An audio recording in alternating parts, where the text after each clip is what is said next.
Hey, Dr. Tiff. How's it going? It's going. Do me a little dance with the jingle today. I like it. It's a nice little tune we have. I know. How are you? I'm doing good, doing good. It's been a great week. Everything's going super fast. I don't know about you, but the days of the week speed up. The months have sped up. This whole year is like, wait, it's already November? That's just crazy. So, All right. yeah, it's going by fast. Same for you? Same here. Especially with the this new position. I'm gonna be saying that probably for a whole nother 8 months. But because it's like day to day. Okay, what's happening? By the time we get into the afternoons of the day, that's like a blur to me. So it's rolling. Yeah, it's rolling, definitely. Thanks for everybody joining us tonight for our Tuesday talks. We have another great topic tonight.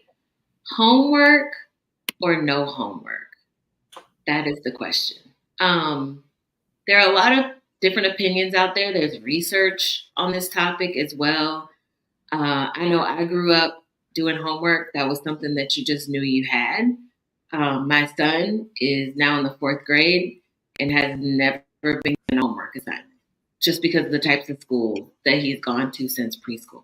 So some might find that shocking. Some might ask, how does he learn what he needs to learn? And we'll talk about that throughout the episode. But how have you found homework to be beneficial for you personally, going through the school system and then maybe for your kids too, Val?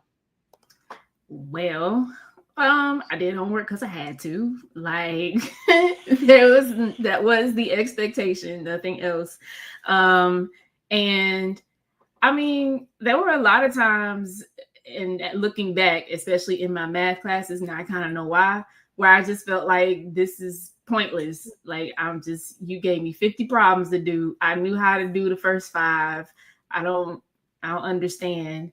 So I found it a little aggravating when I was younger, and even with my kids, they kind of feel the same way. Like once they got it, they got it. And why are we required to do so much of this? It's a lot.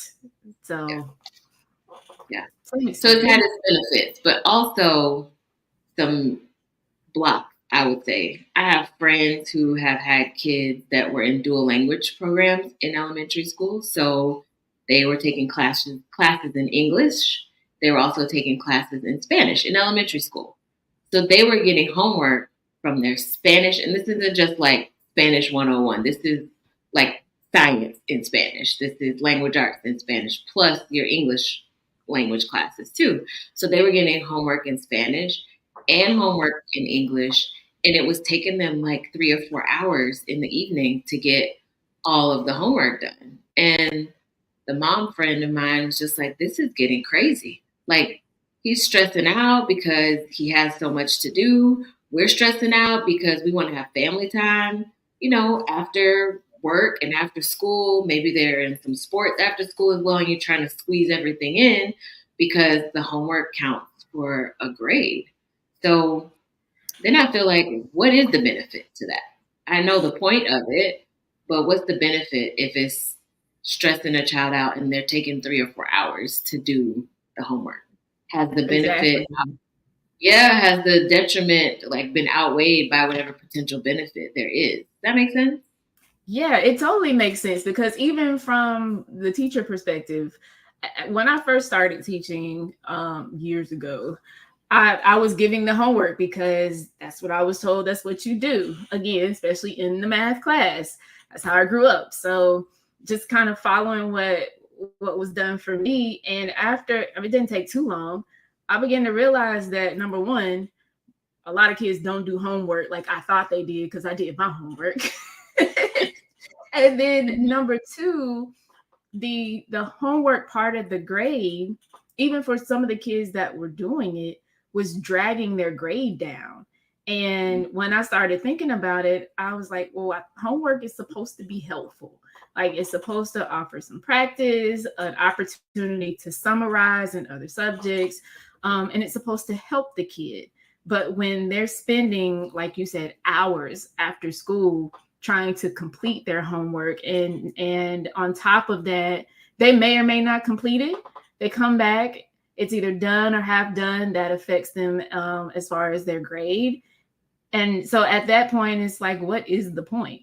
And so at a certain point, I stopped collecting homework. I stopped including homework in my within my grades, my class grades.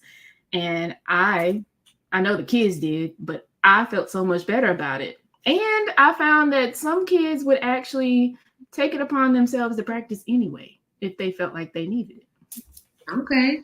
So then, do you think homework should be banned? And if it should be banned, then what are other educational strategies that you think would help kids learn classroom material? Oh, that's a good question. I would love to see what our listeners think about that, because I mean, homework is a hot topic. Me personally, I don't think it should be banned. I think it should only be for practice, review, study purposes. And that's my final answer. That's your final answer. I love it. No, I agree, because I feel like my son has still learned the things that he needs to learn, but we haven't done like homework assigned by the school. Now at home, just the nature of who I am as a person, my background and experience with education and the school system, we do things at home that could look like homework. It just hasn't been assigned by the teacher. So I have a subscription to like education.com, and I might have him get on his tablet to run through some language arts activities, or maybe practice his multiplication facts. Like, I just downloaded a totally free app on my phone called Math Facts. And so I put a timer on my phone. So in the morning at 8:15, the alarm goes off. I hand him my phone. He'll do 50 multiplication facts, and that's his way of practicing. He hasn't written anything down. The teacher didn't tell me to do that. But I know he needs to practice his multiplication facts. And so that's how we practice it. It doesn't come from the teacher as an assignment. Same thing with like other subject areas, science, language arts. I'll have him draft a text message to a family member to tell them about his game over the weekend or something that he did. So then I can look at what he's typed. Hey, this is not how you spell this word. Let's practice that. Mm-hmm. Make sure you capitalize all words that start with, that have, I in singular, to make sure you're capitalizing that letter. Make sure that, you put in the correct punctuation and it's not this one long sentence that just goes on and on. So there are other ways to get a pulse on what they know and then give them that correction. Because I think that's how I visualize homework. Teachers give it to their students to give some understanding of what they know, what they don't know, or where they're struggling. And then take how they performed on their homework, and you might fill in the gaps in the classroom. So I feel like we kind of do that. It's just a different way. Absolutely. Yeah. I love that. But technology and the apps that are available these days, there's so much. Sometimes we get into the habit of giving stuff to the kids just to kind of entertain them, to keep them busy. We got some stuff to do. And we forget that part of that can actually be like some educational fun stuff that's also on there. So, I know with my oldest, especially, I try to find the fun education things. And I do think that's part of why his verbal ability is like through the roof, and the way that he can think. So let's not forget about those things. Just a little sidebar. Get some apps, some education apps. They got they're so much better than they used to be like 10 years ago. But Dr. Tiff, is homework beneficial? What do we think? What does the research say? Well, research says no. I like to think of looking at research and citing the research, understanding that every kid is different. So while research was done on a specific group of students at a specific time in a specific region, and it showed that homework wasn't beneficial. You have to know your kid. You have to know your students. And so you can't let a research study be the be all end all for you, because you have additional information that might counter what the research outcome was, right? So I like to look at the research, but I like to always remember that every kid is an individual as well. There was a study that was done in 2014. They found kindergartners to fifth graders averaged almost 3 hours of homework per week, 6th to 8th graders a little over 3 hours, and then 9th to 12th graders 3.5 hours per teacher per week. When you start changing classes in middle school and high school, that's a lot of homework. There was a longitudinal study that was done from 2014 to 2019, found that teens spent about an hour a day on homework. And so what happens is, I think what you mentioned, what does that demonstrate? Because I know I sat on the school bus next to people who were doing homework on the way to school. It didn't seem beneficial because they're just looking for an answer, putting anything down to have something to turn in. It wasn't this assessment of like long-term thinking, processing, and internalizing information to then complete the homework assignment. So what do you think?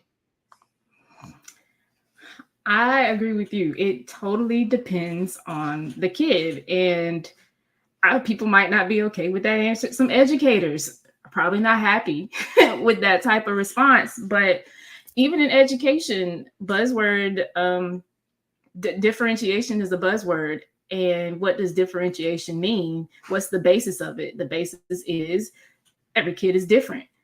Every kid learns differently. Every kid observes different things. They take in information differently. And so we've, as educators, been tasked with trying to address some of those different types of learning styles and the way that kids, process information and deliver information. So with all those different variables in play, I don't see how someone could not say it depends on the kid. Yeah, it really does. I mean, there are some pros and cons, right? Some of the research says homework improves student achievement. So there are studies that have shown homework improves student achievement in terms of grades, test results, and their likelihood to attend college. So some of that predictability, are they going to go to college? But then there's also, research that shows that too much homework can be harmful. There was a poll of California high school students, and that poll found that 59% thought they had too much homework. 82% said that they were often or always stressed about homework. And even high achieving high school students said too much homework became more harmful than it was beneficial. And so I think that goes back to knowing the students, right? And I know in public schools, it's hard to, your buzzword that you just shared, differentiate. You get homework, but you don't have to do homework. You have to level the field and make sure that the expectation is set for everyone. But I do think it's important to help parents understand that homework doesn't have to be pencil and paper. Homework doesn't have to be some portal online where they have to type something out and turn it in. It can look different because learning happens all around us all the time. It's a matter of seeing it and taking advantage of it, but it happens all around us all the time. What was some of the other research that we found? So we found that homework can help reinforce classroom learning, and it can also help develop like good study habits and life skills. So in like life, while you're adulting, just like we do, we're on the job, there are some things that we need to know for our job that we have to take some time outside of the job to actually, get to know. We have to put in a little study time to make sure we're familiar and able to just kind of recall it whenever it pops up. We can't always go back and look. Some things have to be in your memory.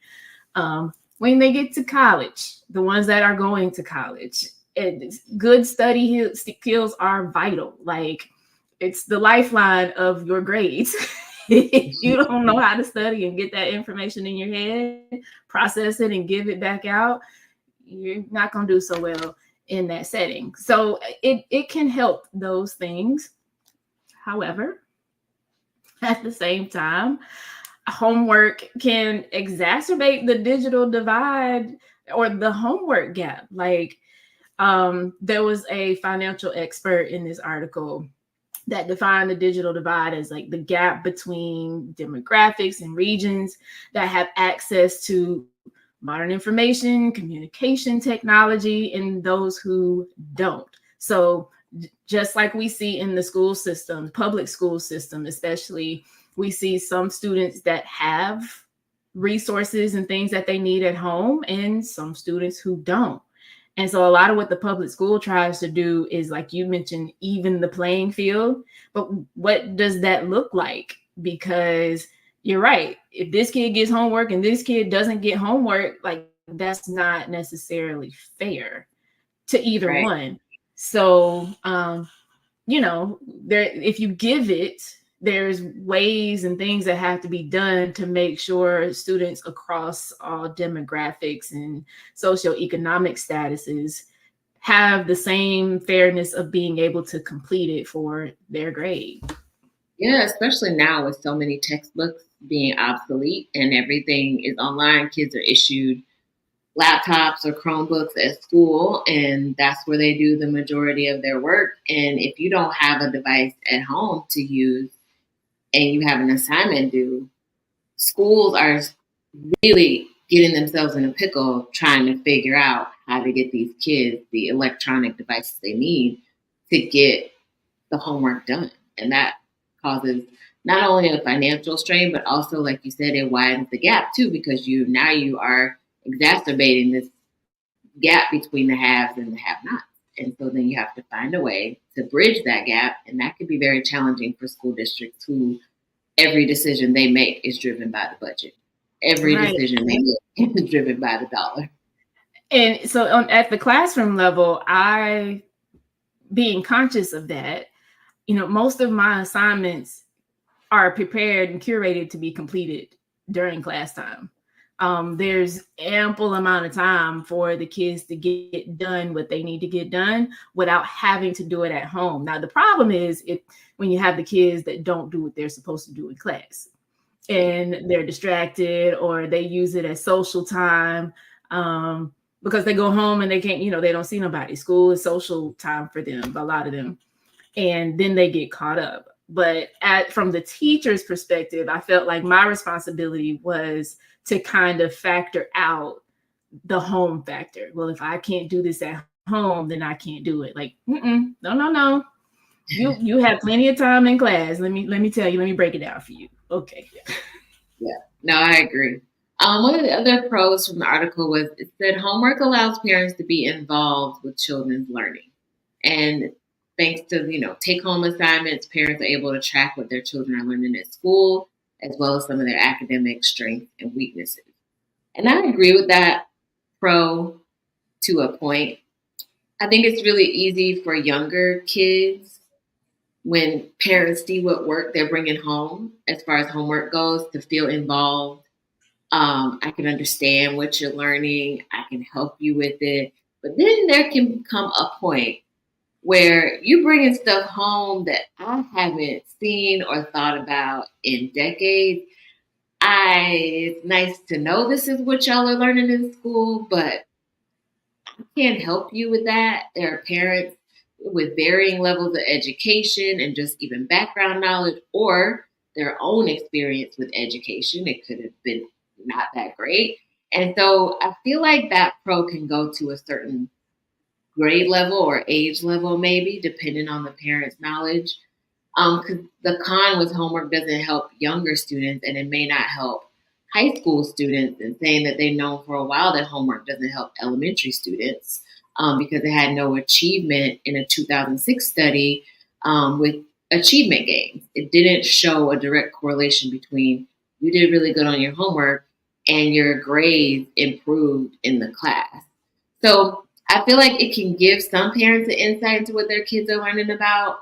But even if it did, there hasn't been a linear connection between homework and then that achievement in school.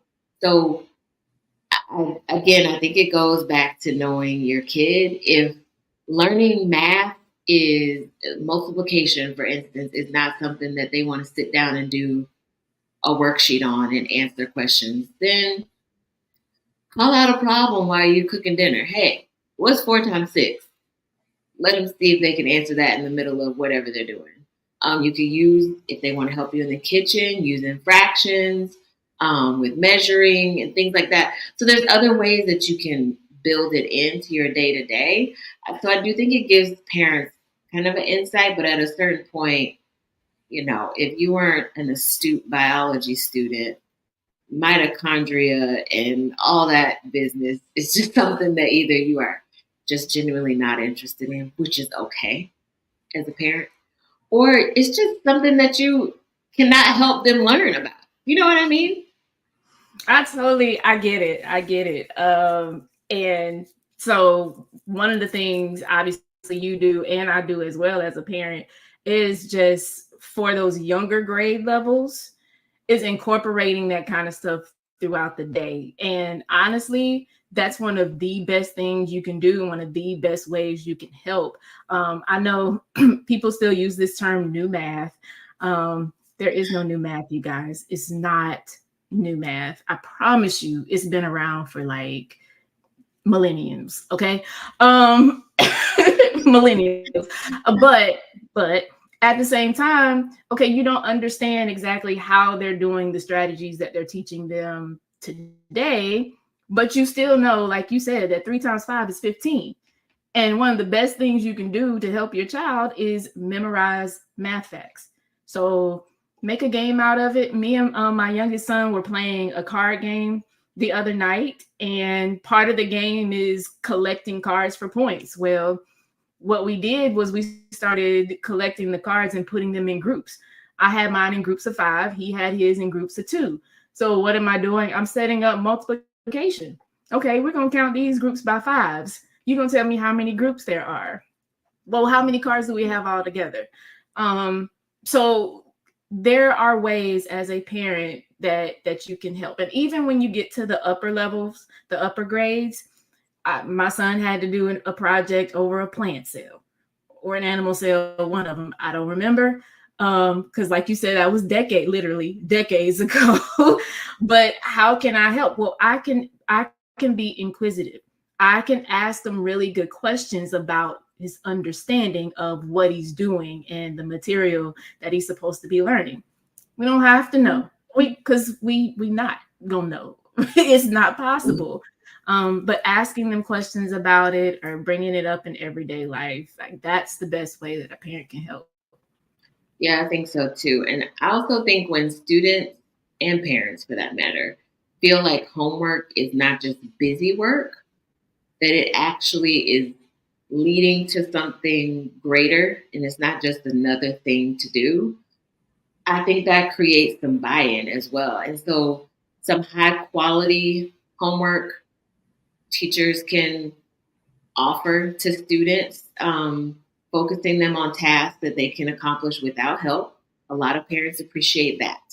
I want them to be able to get the homework done with minimal assistance from me because A, I might not have the time, and B, I just might not be able to help. I'm telling you, I've said this to you many, many times. By the time Uriah gets to like beyond geometry, I am of no use to him with math. 0. None. And quite honestly, I'm not interested in building up my math skills. I'll help him with his essays, with his writing. Fine. I'm not a math person. So making sure that homework can be done without help, differentiating tasks so students who are struggling can still experience success. So that differentiation term, there you go again, making sure you're giving homework for students. So everybody has to get homework, right? But making sure that everybody's not getting the same homework because everybody's not on the same level in class. Also, this article talked about providing suggested time frames rather than a fixed period of time in which a task should be completed. So this homework is due tomorrow. Maybe this homework is due by the end of the week. Now you've given them time within maybe their busy after school evenings to get the homework done, and they just all have this one end point. They can turn it in before that, but it's definitely due by the end of the week. And I've seen some students with like a folder of work that would allow them to, look at the different assignments and get it in at a specific time so that everybody is not required to get it in at the same time.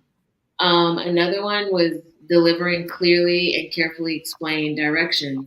I'm sure there are parents who might be listening right now who a child comes home with homework, a worksheet, and you ask them, okay, go get started. What are you supposed to do? I don't know.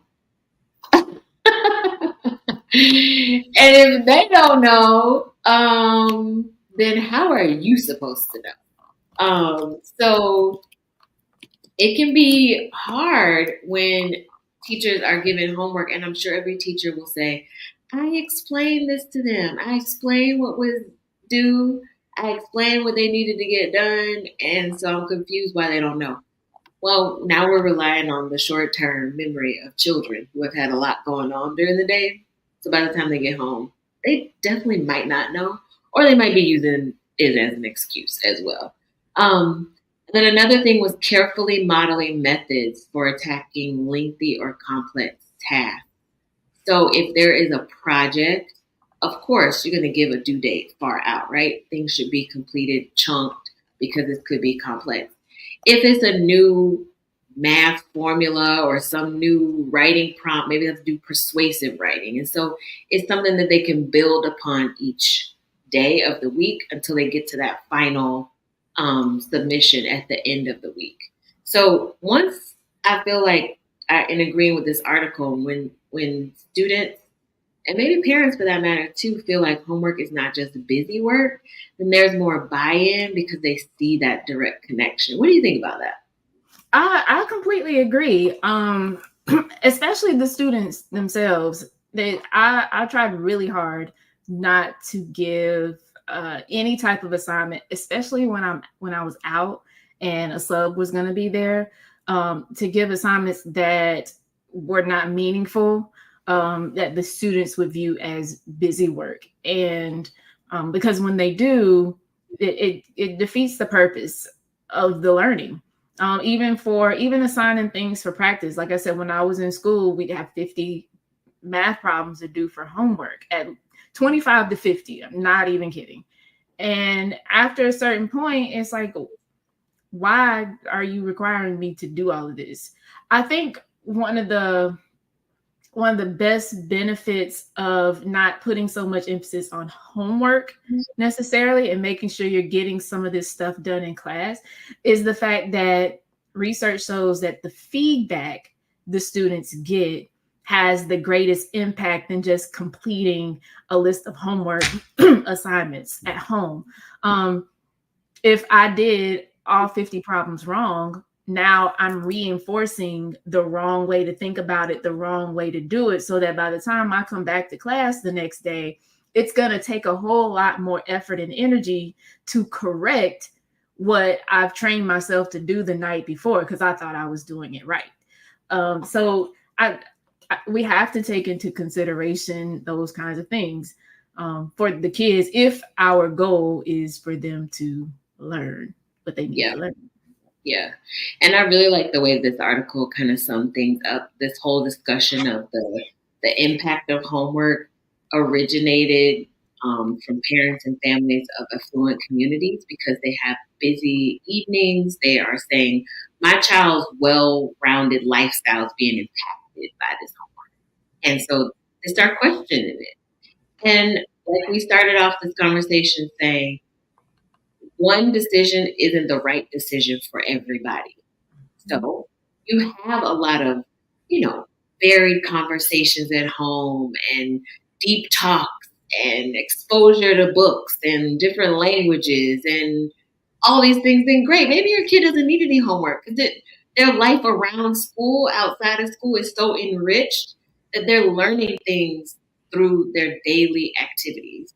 But you have some students who go home to either empty house, they're a latchkey kid, they're coming home after school to no one, or you have students who come home to parents or caregivers that just aren't able or available to help them expand or extend their learning. Right. So in those instances, I think it's so important as a take-home point for tonight's episode is I don't think we can say homework or no homework and have a definitive answer for everybody, because the answer to that question really depends on where your school is located, the families and the students that attend your school, and the kids in your classroom as teachers.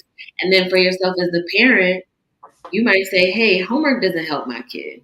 Or, yeah, my kid needs homework because this is the only way that I'm able to help them know what's going on at school.